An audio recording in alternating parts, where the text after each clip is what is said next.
नमस्कार दोस्तों, आइए सुनते हैं मुंशी प्रेमचंद्र साहित्य सेवा सदन पार्ट 39।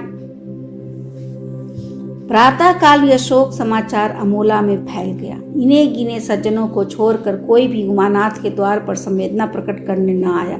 स्वाभाविक मृत्यु होती तो संभवतः उनके शत्रु भी आकर चार आंसू बहा जाते, पर आत्मघात एक भयंकर समस्या है। यहाँ पुलिस का अधिकार है। इस अवसर पर मित्रदल ने भी शत्रुवत व्यवहार किया।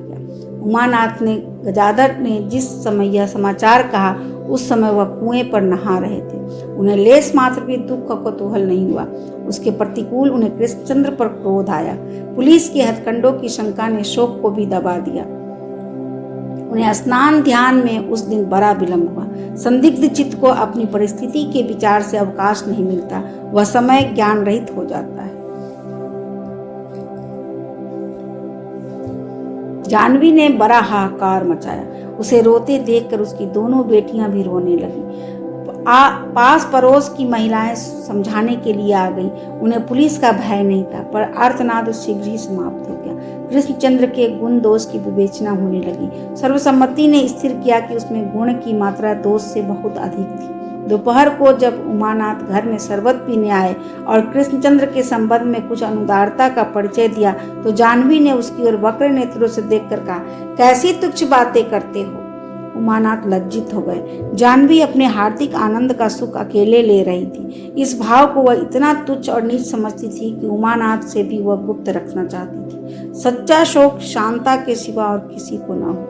यद्यपि अपने पिता को वह सामर्थ्यहीन समझती थी, तथापि संसार में उसके जीवन का एक आधार मौजूद था। अपने पिता की हीनवास्ता ही उसके पितृभक्ति का कारण थी। वह अब सर्वथा निराधार हो गई, लेकिन नैराश्य ने उसके जीवन को उद्देश्यहीन नहीं होने दिया। उसका हृदय और भी कोमल हो गया। कृष्णचंद्र ने चलते चलते उसे जो शिक्षा दी थी, उसमें अब उससे विलक्षण प्रेरणा शक्ति का प्रादुर्भाव हो गया था। आज से शांता संहिता की मूर्ति बन गई। पावस की अंतिम बूंदों के सदृश मनुष्य की वाणी के अंतिम शब्द कभी निष्फल नहीं जाते। शांता अब मुंह से ऐसा कोई शब्द न निकालती जिससे पिता को दुख हो।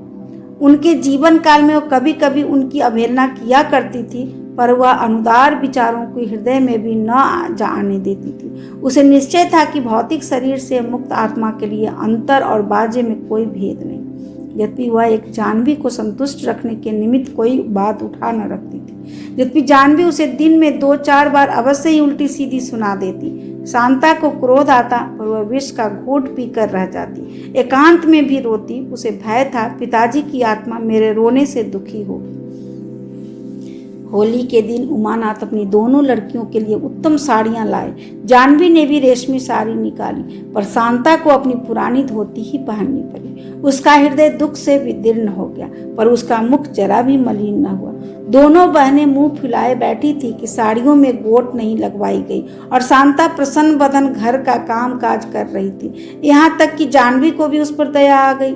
उसने अपनी एक पुरानी लेकिन रेशमी साड़ी निकालकर शांता को दे दी। शांता ने जरा भी मान न किया। उसे पहनकर पकवान बनाने में मगन हो गई। एक दिन शांता उमानाथ की धोती छाटना भूल गई। दूसरे दिन प्रातःकाल उमानाथ नहाने चले तो धोती गीली पड़ी थी।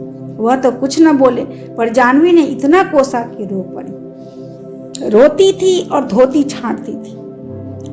उमानाथ को यह देखकर दुख हुआ। उन्होंने मन में सोचा, हम केवल पेट की रोटियां के लिए इस अनाथ को इतना कष्ट दे रहे हैं। ईश्वर के यहाँ क्या जवाब देंगे। जानवी को तो उन्होंने कुछ न कहा, पर निश्चय किया कि शीघ्र ही इस अत्याचार का अंत करना चाहिए। मृतक संस्कारों से निवृत्त होकर उमानाथ आजकल मदन सिंह पर मुकदमा दायर करने की कार्रवाई में मगन थे। वकीलों ने उन्हें विश्वास दिला दिया था कि तुम्हारी अवश्य विजय होगी। 5,000 रुपये मिल जाने से मेरा कितना कल्याण होगा, यह कामना उमानाथ को आनंदमत कर देती थी। इस कल्पना ने उनकी शुभाकांक्षाओं को जागृत कर दिया था। नया घर बनाने के मंसूबे होने लगे थे। उस घर का चित्र हृदय पट पर खिंच गया था। उसके लिए उपयुक्त स्थान की बातचीत शुरू हो गई थी। इस आनंद कल्पनाओं में शांता की सुधि न रही थी। जानवी के इस अत्याचार ने उनको शांता की ओर आकर्षित किया। गजाधर के दिए हुए शस्त्र रुपये जो उन्होंने मुकदमे के खर्च के लिए अलग रख दिए थे, घर में मौजूद थे। एक दिन जानवी से उन्होंने इस विषय में कुछ बातचीत की। कहीं एक सुयोग्य वर मिलने की आशा थी। शांता ने ये बातें सुनी। मुकदमे की बातचीत सुनकर भी उसे दुख होता था, पर वह उसमें दखल देना अनुचित समझती थी। लेकिन विवाह की बातचीत सुनकर वह चुप न रह सकी। एक प्रबल प्रेरक शक्ति ने उसका लज्जा और संकोच को हटा दिया। जो ही उमानाथ चले गए, वह जानवी के पास आकर बोली, मामा अभी तुमसे क्या कह रहे थे? जानवी ने असंतोष के भाव से उत्तर दिया, क्या कह रहे थे? अभाग्नि सुमन ने यह सब कुछ किया, नहीं तो यह दोहरकम्मा क्यों करना पड़ता। अब न उतना उत्तम कुली मिलता है, न वैसा सुंदर वर। थोड़ी दूर पर एक गांव है, वहीं एक वर देखने गए थे। शांता ने भूमि की ओर ताकते हुए उत्तर दिया, क्या मैं तुम्हें इतना कष्ट देती हूँ कि मुझे फेंकने की पड़ी हुई है? तुम मामा से कह दो मेरे लिए कष्ट ना उठाए। जानवी, तुम उनकी प्यारी भांजी हो, उनसे तुम्हारा दुख नहीं देखा जाता। मैंने भी तो यही कहा था कि अभी रहने दो, जब मुकदमे का रुपया हाथ आ जाए तो निश्चित होकर करना, पर वह मेरी बातें माने तब तो। शांता, मुझे वहीं क्यों नहीं पहुंचा देते? जानवी ने विस्मित होकर पूछा। कहाँ? शांता ने सरल भाव से उत्तर दिया, चाहे चुनार चाहे काशी। जानवी, कैसी बच्ची किसी बात करती हो? अगर ऐसा ही होता तो रोना काहे का था? उन्हें तुम्हें अपने घर में रखना होता तो यह उपद्रव क्यों मचाते? शांता, बहू बनाकर न रखे, लौंडी बनाकर तो रखेंगे। जानवी ने निर्दयता से कहा, तो चली जाओ। तुम्हारे मामा से यह कभी न होगा कि तुम्हें सिर चढ़ाकर ले जाए और वहां अपना अपमान करा के फिर तुम्हें ले आए। वह तो उन लोगों का मुंह कुचल कर उनसे रुपये भराएंगे। शांता, मामी, वे लोग चाहे कैसे ही अभिमानी हो, लेकिन मैं उनके द्वार पर जाकर खड़ी हो जाऊंगी तो उन्हें मुझ पर दया आ जाएगी। मुझे विश्वास है कि वह मुझे अपने द्वार पर से हटा न देंगे। अपना बैरी भी द्वार पर आ जाए तो उसे भगाते संकोच होता है। मैं तो फिर भी। जानवी अधीर हो गई। वह निर्लज्जता उससे न सही गई। बात काट कर बोली, चुप भी रहो। लाज हया तो जैसे तुम्हें छू नहीं गई। मान न मान, मैं तेरा मेहमान। मैं अपनी बात न पूछे, वह चाहे धन्ना सेठ ही क्यों न हो, उसकी ओर आंख उठाकर न देखूं। अपनी तो यह टेक है। अब तो वे लोग यहाँ आकर नाक घिसानी भी करे तो तुम्हारे मामा दूर से ही भगा देंगे। शांता चुप हो गई। संसार चाहे जो कुछ समझता हो, वह अपने को विवाहिता ही समझती थी। विवाहिता कन्या का दूसरे घर में विवाह हो, यह उसे अत्यंत लज्जाजनक असन्ना प्रतीत होता था। बारात आने के 1 मास पहले से वह सदन के रूप गुण की प्रशंसा सुन सुनकर उसके हाथों बिक चुकी थी। उसने अपने द्वार पर द्वाराचार के समय सदन को अपने पुरुष की भांति देखा है। इस प्रकार नहीं मानी वह कोई अपरिचित मनुष्य है। अब किसी दूसरे पुरुष की कल्पना उसके अस्तित्व पर कुठार के समान लगती थी।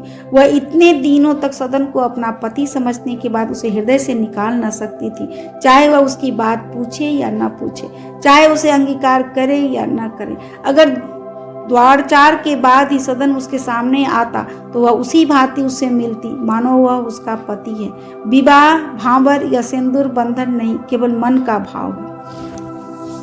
शांता को अभी तक यह आशा थी कि कभी न कभी मैं पति के घर अवश्य जाऊंगी, कभी न कभी स्वामी के चरणों में अवश्य ही आश्रय पाऊंगी। पर आज अपने विवाह की या पुनर्विवाह की बात सुनकर उसका अनुरक्त हृदय कांप उठा। उसने निसंकोच होकर जानवी से विनय की कि मुझे पति के घर भेज दो।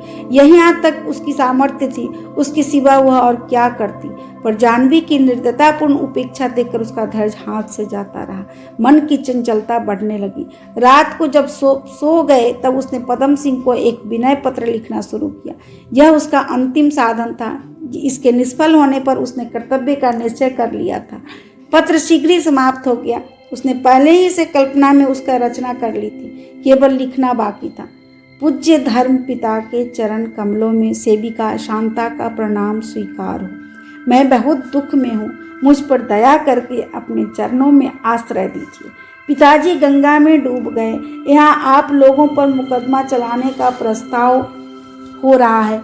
मेरे पुनर्विवाह की बातचीत हो रही है। शीघ्र सुधि लीजिए। 1 सप्ताह तक आपकी राह देखूंगी, उसके बाद फिर आप इस अबला की पुकार न सुनेंगे। इतने में जानवी की आंखें खुली। मच्छरों ने सारे शरीर में कांटे चुभो दिए थे। खुजलाते हुए बोली, शांता यह क्या कर रही है? शांता ने निर्भय होकर कहा, पत्र लिख रही हूं। किसको? अपने ससुर को। चुल्लू भर पानी में डूब नहीं मरती, 7वें दिन मरूंगी। जानवी ने कुछ उत्तर न दिया, फिर सो गई। शांता ने लिफाफे पर पता लिखा और उसे अपने कपड़ों की गठरी में रखकर लेट रही। अभी आप सुन रहे थे मुंशी प्रेमचंद्र साहित्य सेवा सदन पार्ट 39। धन्यवाद।